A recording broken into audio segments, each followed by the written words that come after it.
ជីវិតអាភ័ព្វរូបពុំគប់ជួបតែទុក្ខាកូនប្រុសរៀមច្បងគ្រួសារ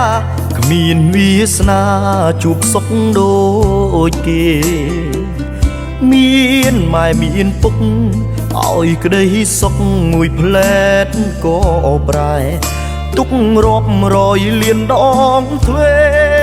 គ្មានទុកណាប្រដូចបានម៉ែអ្នកមានគុណរងទុកធ្ងន់គ្មានអ្វីប្រៀបផ្ទឹមកូនធ្លាប់ឃើញស្នាមញញឹមម៉ែចិញ្ចឹមរូបកូនគ្រប់ប្រាណទោះបីនឿយហត់ស៊ូខំមាត់ឲ្យកូនបានរៀនពេលនេះកូនមិននឹកស្មានម៉ែមានជំងឺខ្មោចចូលម៉ែធ្លាប់មើលថែបំពេឲ្យកូនគេងលក់ម៉ែត្រូវរងគ្រូមានឈ្មោះជាខ្មោ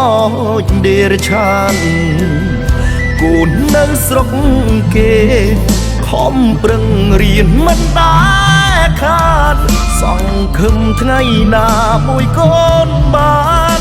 នឹងសាងក្តីសុខជូនម៉ែតែក្តីសង្ឃឹមដូចក្រមួនត្រូវថ្ងៃរលាយទឹកភ្នែកកូនស្រស់លាយបាយបានជួបម្ដាយរាងកាយព្រួលប្រែទាំងគេលួចដុតកូនតង់ស្លុតស្ទើរឈួតហើយម៉ែកូនស្ដាយមិនបានមើលថែឲ្យម៉ែខ្លាចជាបែបនេះ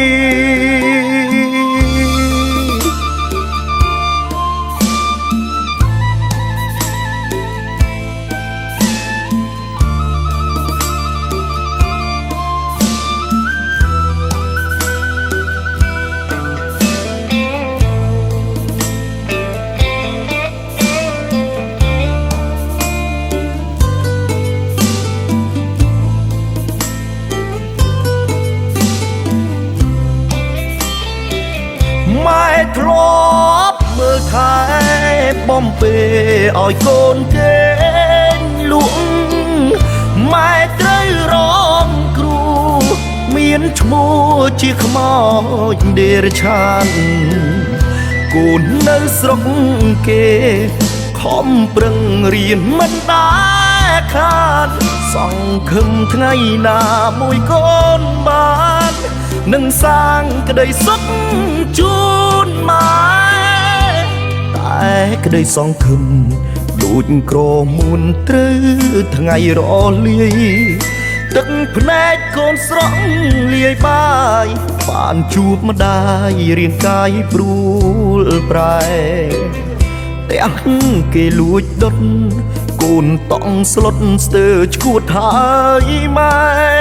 កូនស្ដាយមិនបានមើលថែឲ្យម៉ែខ្លាចជាបែបនេះ